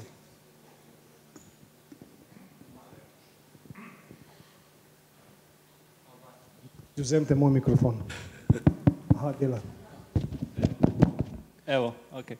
Svoje kolega Rigor z Ljubljanske Kiberpipe, pa se upravičujem za malo provokativno vprašanje, ampak jaz bi vas samo opozoril mogoče na nemški scenarij, ne? Kjer je država ne samo razveljavila, ampak tudi odpravila retencijo, kjer je rekla, da za državo, ki mora spoštovati dostojanstvo svojih državljanov oziroma človeka, to imajo tudi v ustavi, ki se je nekaj malega omenjalo tukaj, za njo se ne spodobi, da bi za nazaj beležila prometne podatke za vse državljane samo zato, da tistih nekaj zločinov, ki se zgodijo, razišče, ne. In ko so zadevo odpravili, pa mogoče bil tudi kak lopov zaradi tega izpuščen zapora ali pa še bo, ne, ker so dokazi potem postali nezakoniti za nazaj, ne, so zračunali in so ugotovili, da se raziskanost kaznivih dejanj zato, ker za nazaj se ne beležijo prometni podatki nič zmanjšala. Spravi, nemška policija na nek način, še vedno lahko seveda za naprej zahteva beleženje, če pokaže utemeljen sum, še vedno najde lopove. In zdaj, jaz bi vas sprašal, da je gospod Kimovec povedal, da podatki, ki jih beležite, niso prvič nujno resnični, ker se lahko spufajo, drugič niso najbolj natančni, tretjič odredbe trajajo pol leta in mogoče zamudite roke, ne? Kaj se vi sploh s tem bavite in zakaj ne razmislite raje, kako bi brez tega ob spoštovanju ustave, ob spoštovanju dejstva, da je prometni podatek po odločbi ustavnega sodišča isto tako zaščiten kot vsebina, ne? Zakaj se ne lotite raje tega, ne? In samo še tako čist za ilustracijo, ne? Kar vi govorite je enako temu, da bi nekoga imeli na pošti, ki bi za vsako pismo pogledal, kdo ga je napisal, komu ga je napisal in zdaj glede na to, da pravite, da se vsebine selijo not v pismo, ne? Kot FBI pravi, da bo ostal v temi, ker lopovi uporabljajo Skype, pa ne vem kaj, ne več telefonijo, ne? Tudi kaj not piše. Bi vse to beležili samo za 2,1 milijona Slovencev, pa ne vem koliko ljudi, ki slučajno v letu dni grejo mimo, ne? Bi beležili zaradi možnosti, zaradi par tisoč osumljencev kaznivih dejanj, ki potem dejansko grejo v sodnem. Mislim, a si res to želite ali ne morete tega narediti kot nemški kolegi? Pa mislim, da zavajati bo to. Ja, kar kolega, izvoli. Jaz bi vas glede Amerike prvo popravil.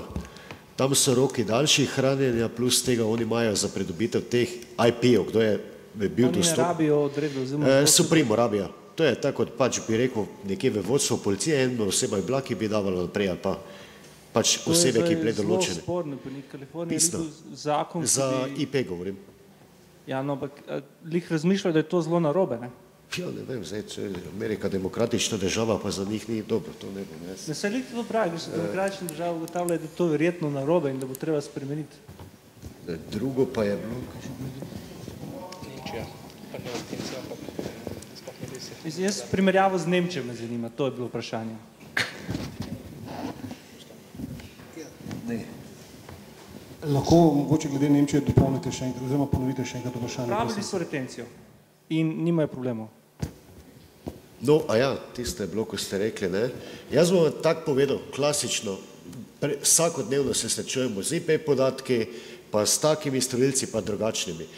Glejte, vi boste mi prišli, bom dal čisto primer, pa mu vazi izval, ker jaz vedno najrejši na primeru govorim. Pa bom videli zdaj, ali je to, gremo po ustavi načela sorazmernosti, ali komu kaj posegam. Mislim, jaz nikomu ne posegam, jaz pač vedno delam v cilju, da bi pomagal državljanom, pa žrtev rešil. Vam dal primer, pridete na policijsko postajo, rečete, vašo osebo je, ali pa vašo hčerko je ena oseba odpeljala. Najdete komunikacijo, na kateri imate nickname, tako je bil onaj Mato 58, naprimer, da veste, da je 58 let star, IP številko, pa uro pa dato. Zdaj mi pa dajte mi pomagati mogoče, kako bi se vi tega lotili, razen tega, da bi operaterja, odkud je ta IP prišel. Se nisem rekel, da bomo sploh dobili pravega. Vedno je proxy lahko v zadnji, ampak 99% ni proxy. Ne vem, to je, kaj bi naredili, ali bi celo Slovenijo vse hiše pregledali, ali bi bilo to bolj učinkovito, ne vem. Jaz bi vprašal vaše nemške kolege, kako oni to rešujejo. Vse isto rešujejo. Oni imajo 12 mesecev in dobijo podatke od ICP. Ne, njim je ustavno sodišče odpravilo. To bo vlizano. Pa smo mogoče kaj preskočili. Avstrija, vem, da... Jaz mislim, da bi bilo res zelo koristno, da formalno zaprosite... No, vse jaz vedno pravim tako, ne, policija bo vse svojih močeh, tako tožilstvo, ko preganja te storilce, da pomaga žrtvam. Država se bo pa odločila, kakva pooblastila pa dala kot efikasna, kak se bo dejansko dalo reševati zadeve. Jaz sem to čisto živ primer, ki je vsakodnevni. Če dovolite, kolega, dejstvo je, ne moram najprej vedeti nekaj, slovenska policija si ne piše zakonov, lahko sicer predlaga neke rešitve, ki gre potem po tisti poti preko ministrstva na vlado in tako dalje. Pa vendar, gospod Kimovec, pravite, da imate še nekaj za dodati k temu? Kar se tiče Nemčije. Nemčija je imela, mislim, da 12-mesečno hrambo, potem je pa v ustavno sodišče zadevo ustavilo. Ta trenutek, če imam prav podatek, je v Bruslu sprožen postopek, podoben kot je proti Sloveniji zaradi nespremembe ZEKOM-a in nam grozi 13.000 € na dan kazni, od nekega x momenta dalje dnevne kazni, dokler ZEKOM-a ne zrihtamo. Nemci pa mislim, da je 400.000 € dnevne kazni nastavljeno, imajo nek rok, dokdaj morajo to stvar retencijo zrihtati. Tako da, kar se Nemčije tiče, in drugi del, ker je pa Nemčiji morebiti malo zanimiv, gledajte, govorimo o isti direktivi za celo Evropo, ampak nemško sodišče, nemška filozofija, praksa je, da so 3 kategorije uporabnikov izvzete iz sistema sodnih odredb. Namreč sodišče ne more zahtevati prometnih podatkov za odvetnike, duhovnike pa zdravnike. Mi smo pa prej videli, ki je imela gospod Nussdorfer prezentacijo otroške zlorabe, da smo pa noter doktorje pa duhovnike dodali. Nemci so jih pa izvzeli. A je to, ne vem, to je društvo, ampak hočem reči, da so ista direktiva, različna implementacija, ni nujno, da je identična. Pač vsaka država ima pravico, da se zmeni odloči, kaj bo sama počela. Bi jaz kar prosil kolegico iz Hrvaške, ki nas bo prijazno dopolnila. Ja bih se samo nadovezala i pojasnila malo stanje u Njemačkoj, budući da je nama Deutsche Telekom vlasnik, pa onda znam kako oni postupaju. Naime, istina je da oni nemaju data retention u onoj formi, ali moguće je unutar 12 mjeseci dobiti podatke na temelju IP adrese i vremena, a zašto? Zato što podaci koje operator koristi za svoje potrebe, a to je za obračun, znači i za izdavanje računa, se mogu, i oni ih onda koriste u te svrhe na temelju zahtjeva državnih tijela, ovlaštenog državnih tijela mogu ga davati. Budući da ih imaju kod sebe 12 mjeseci, onda ih daju na taj način. Oni imaju nekakav workaround, da, imaju ovo što ste vi spomenuli, ograničenje u odnosu na određene kategorije korisnika, da. Mislim da je to vezano i uz komunikacije sadržaja, jel tako? Nije isključivo uz prometne podatke. Jel? Tako da, postoji jedan način na koji to bar Njemačka radi. Tako da, u pravilu mislim da većina zemalja ima neki oblik data retention. Ja, daj še kolega.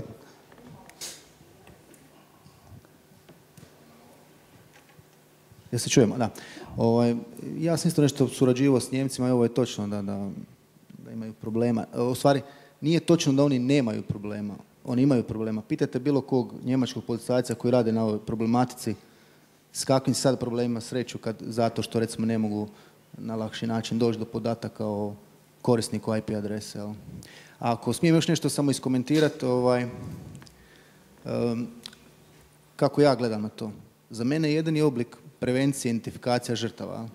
Meni nije bitno kad radim svoj posao i ako imam nekakve materijale za koje pretpostavljam da su svježe i da se vrijedi potruditi raditi na tim fotografijama, videoma, nije meni bitno gdje se ta žrtva nalazi, jel u Sloveniji, Hrvatskoj, bilo gdje, jel. I mislim da je to jedini pravilan, ispravan način kad bi se sve, ajmo reći, države, policije ili ne znam, pravosuđe ujedinilo pa radilo na taj. Samo to je jedan jedini pravilan, ispravan način ako želite prevenirati i suzbiti ovu distribuciju. Identificirati žrtve i hvatati te počinitelje, onaj vrh piramide što je Borut isto malo prije pričao o tome. Evo. Hvala. Še kakšno vprašanje? Sam še en trenutek nekaj bom komentiral zraven. Oziroma ne, bom to za pol prehrano, kar izvolite. Publiki bomo dali prednost, publika je zdaj na vrsti, zato imamo odprto razpravno mizo. Izvolijo. Hvala, Petič, sektor komunistične policije. Jaz se strinjam, da smo zapeli prometni osebni podatek in na tej zadevi gradimo zgodbo. Pa mislim, da v bistvu, če se vrnemo nekako nazaj, kot je bilo prej rečeno, a zdaj bomo pa vsako pošto pregledovali, ki gre preko poštnega uslužbenca. Ta sistem fizično obstaja, se pravi, ob upoštevanju ustave, izdane zakonite odredbe, se to lahko naredi in to je pravilno. Zavedanje vsakega mora biti, da je dejansko lahko, vkolikor bo nekaj delal narobe, bil podvržen tej kontroli in bo ugotovljeno, kaj dela. Težava je pa zdaj v našem sistemu oziroma pri elektronskih komunikacijah, ker je zadeva tako zapletena, tako skrita, se pa tega velikokrat ne da in se tudi ne more. In je težava v tem, da se v bistvu storilec to tudi zaveda in to tudi ve. In uporablja tak način komunikacije, za katerega ve, da država zaradi hitro prilagojočega sistema teh komunikacij niti ni sposobna slediti. Tukaj jaz mislim, da je največja nevarnost to, da se oseba zaveda, da na tak način nikoli o njem ne bo mogel ničesar nekdo ugotoviti. In to sistem izkorišča. Koliko smo prej rekli, če se jaz pošljem pismo kolegici v pisni obliki, ga vmes prestrežejo, na hišni preiskavi dobijo, ga vsak prebere, če ima zakonito odredbo. Če jaz isti način naredim po elektronski obliki, to skoraj ni mogoče. Razen, če si nekdo to isto sporočilo natisne na ekran oziroma natisne na papir in ga spravi v predal. Če ga bo spravil v predal, ga bomo gledali in obdelovali, če ga bomo pa v računalniku ali pa v telefonu v bistvu v tem primeru, pa ne, ker v bistvu je zadeva prekomplicirana za spremljanje podatka in pa v bistvu tudi hrambo. Tukaj mislim, da je bila hramba zelo težka. Težava pa vidim ne v hrambi. Če od tega trenutka dalje jaz to želim, ne za nazaj, za naprej. Za naprej je tista težava, ki jaz večjo vidim, ne za nazaj pri dokazovanju, ampak da prepreči nekaj še hujšega, kar je on že storil. Tukaj jaz mislim, v bistvu, da nam nekaj manjka v tem sistemu. Se pravi, ne bom se spuščal na prikrite preiskovalne ukrepe, pa kaj 150 kontrol telefona se da dobiti, pa kaj se ne da dobiti, ampak tisti, ki se s tem ukvarjajo, vejo in tudi v bistvu storilci vejo, kaj je, kaj pa ni v tem zadevi. In tukaj mislim, da bi mogoče bilo pametno razmišljati, da bi v določenih primerih, ne da kršimo ustavo, dejansko 70 člen ustave, zasebnost komunikacije, sodna odredba, tudi to možno prestrežiti. Ne za nazaj, govorim za naprej v bistvu. Tukaj v bistvu mobilni operaterji, kako bi lahko na to pripravljeni, pa kaj bi njim to dejansko pomenilo. Hvala.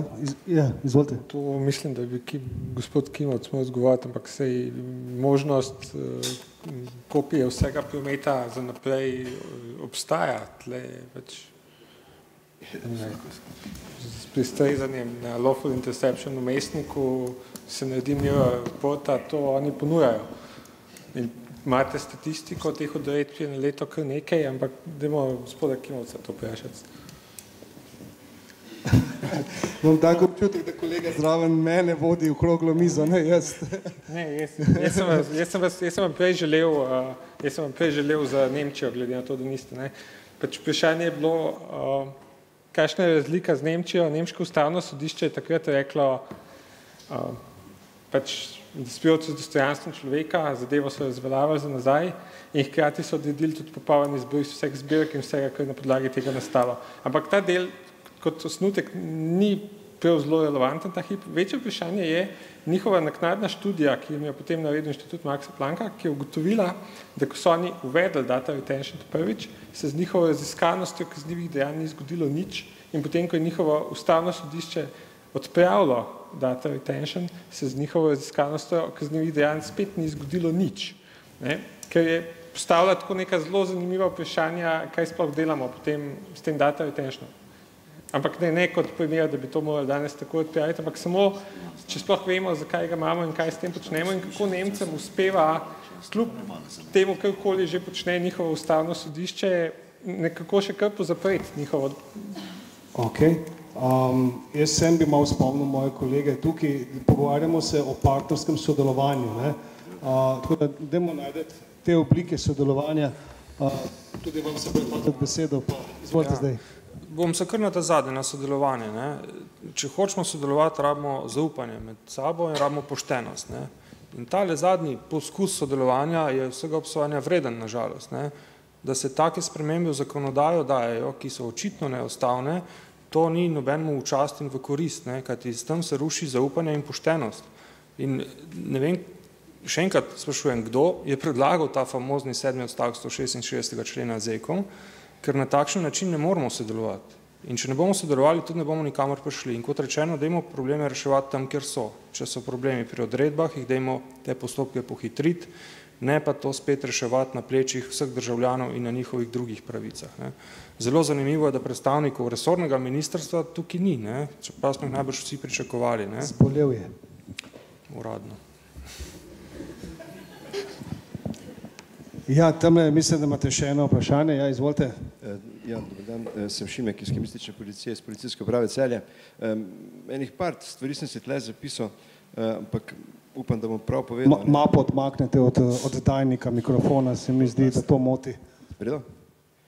Skratka, na nek način vsi imamo neko željo, da zaščitimo otroke pred spolnimi zlorabami na internetu. Ob tem upoštevamo vse človekove pravice na nek način. Bistvo je, da včasih se mi pa dozdeva, da pa vsi ne dojamemo ali pa ne dojamejo bistvo, da tu v tem primeru ne gre zgolj samo za neke sličice, ki so na netu v nekem virtualnem okolju, ampak da gre za spolne zlorabe otrok in vsaka slika za sebe predstavlja spolno zlorabo otroka. In vsi si želimo, da bi zaščitili in preprečili, da do tega ne bi prihajali. Zdaj pa mogoče samo zaključek. Jaz bi rekel takole, sistem kot celota je učinkovit takrat, kadar najšibkejši člen v tem sistemu deluje.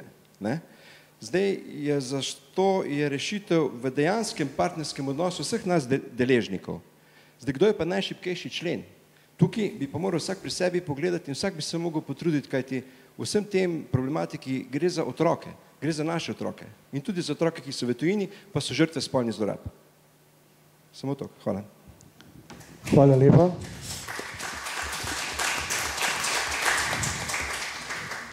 Hvala lepa za te lepe besede. Jaz sem imel namen zaključiti tole razpravo. Še zadnje vprašanje, izvolite. Čist na kratko se je zdaj gospod v bistvu, da se še predstavim za tiste, ki ne vejo, Nina Sirk, še študentka, delam magistrsko nalogo na področju spolne vzgoje v Sloveniji. In sicer, ker je gospod izpostavil najšibkejši člen, so tle vse vsekakor otroci in tukaj treba narediti. Preventiva je izjemno pomembna, se je že poudarjalo. Sicer delujejo na tem področju zelo veliko različnih nevladnih organizacij v Sloveniji in tudi v šoli in učitelji, ampak problem je, da ne gre za neko sistematičnost, da ni vsem otrokom omogočeno, da prihajajo do informacij na enak način, do enako kvalitetnih informacij.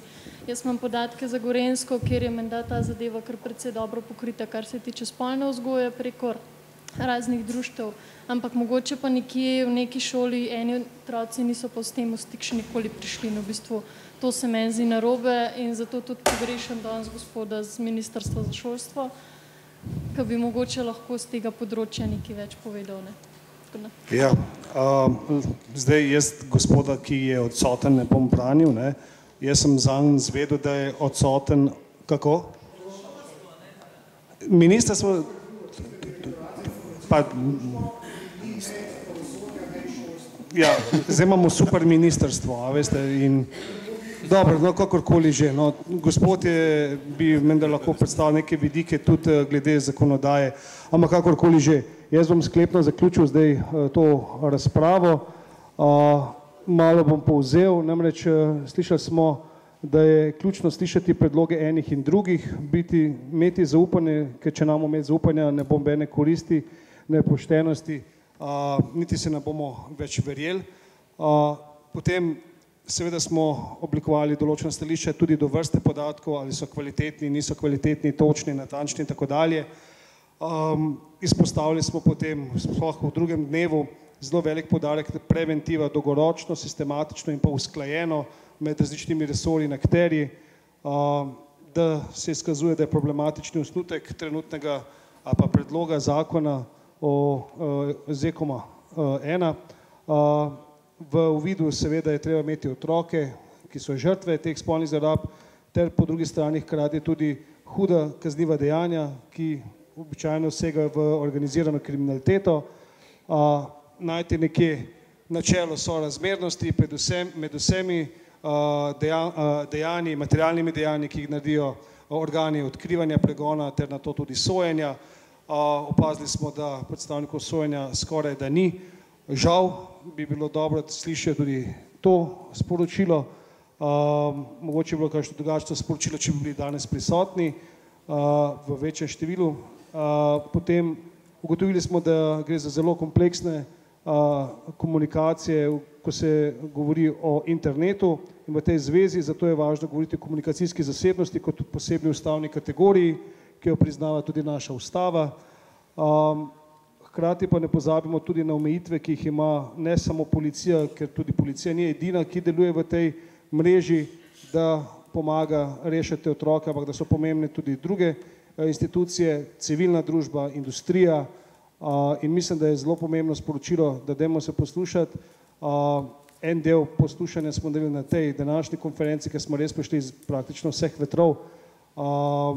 Vesel bom, če boste povedali naprej tistim, ki jim ni uspelo priti, da se naj udeležijo pa naslednje leto.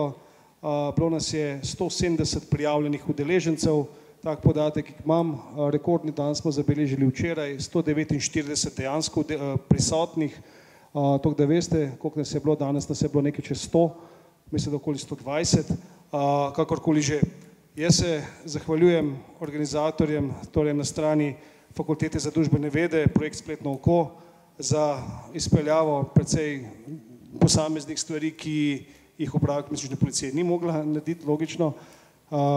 Kakorkoli že, najlepša hvala fakulteti, oziroma Liji Mihelič, ki tamle vneto tipka in pripravlja sporočilo za javnost, tako da imamo še midva delo. Potem se zahvaljujem Združenju za informatiko in telekomunikacije Gospodarske zbornice Slovenije. Tamle ste, gospod, se opravičujem. Hvala za sodelovanje. Zahvaljujem se ponudnikom internetnih storitev, da ste sodelovali v tej pomembni razpravi. Zahvaljujem se kolegom iz MUP Republike Hrvatske, kolegici iz ISKON-a oziroma Abuse službe, mojim sogovornikom gospodu Brataniču, gospodu Kimovcu iz Telekoma Slovenije, gospodu Štoku in pa seveda gospodu Tomšiču, da so bili prisotni ter vlasti Nussdorfa, ki so sodelovali v tej razpravi, sicer zelo burno leteča. Še enkrat hvala tudi vam z vsemi vašimi predlogi, sugestijami, pripombami, mnenji, izkušnjami. Zagotovo imamo veliko dela vsi skupaj tudi za prihodnost in prihodnost tako internetne varnosti kot varnosti naših otrok. Najlepša hvala.